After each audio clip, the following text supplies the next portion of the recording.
Maningi mama iboldu ngasi ayu nganta walking chatpada chaisu amaga hai haiduna masu walking lakpadu thengne yamna kanna narurabani yam kalamme aina hanglubane mama kuiredu udaba hakchangsu yamna kankhanda ure yengmada yam nuaire mama chakouba kuidre ichi hoi ichenupi chakau biroidra handaksibo khumle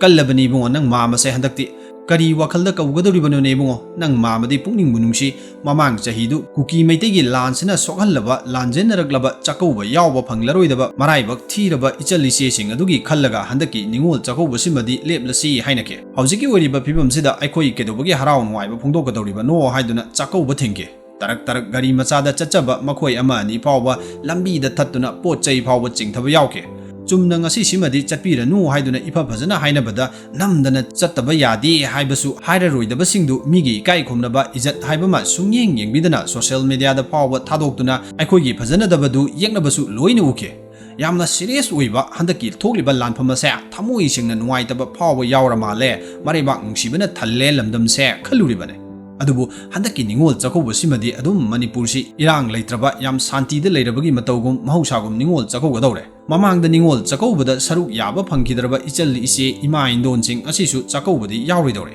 asumna ningol chakauba se adum pangthokadaba leramlabadi mamang chahigi dusu awaba phongdokchaba kharana adum phongdokcharabasu chatningba kharadu adum chalalambada thoidongna kaidabra khalibane chakauba pangthoktabaduna nakalamada thamlaga maraibak nungsibada toksinaba manba pukchel sengdabagi mami ama tabasidani thamoi kairibase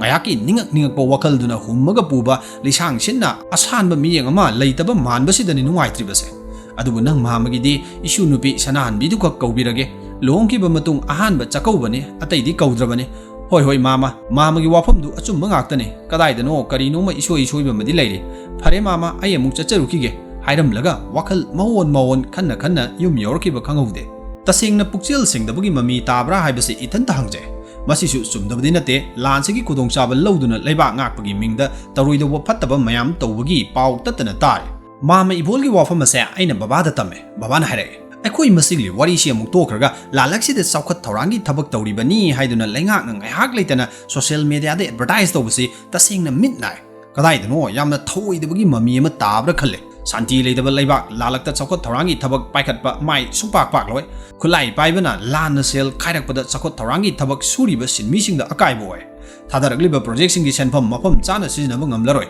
namai paiba singi khutta tagani natraga sayen ngayen nabada project sing mai pakna loisenmu ngamlaroi makoina haibadu yadraga ayetpa athingma mayam ama thorakane maramasina lan leiba leibakta chakot thaurangi thabak paikhatpa haibasi mai supak loi maramasina lan hana loisen mathau tai ingba tappa santi hana purakadabane har kar launariba mayam wabana kham thenglaba praja sing amuktang hana ni tahanba mathau tai lanasina maram oiraga sinmi kaya thabak phangkidaba thabak subham nompham leitaba yum mamagi daita loriba misak amana paisa talaktaba haibasi yum madu santi de leba ngamlaroi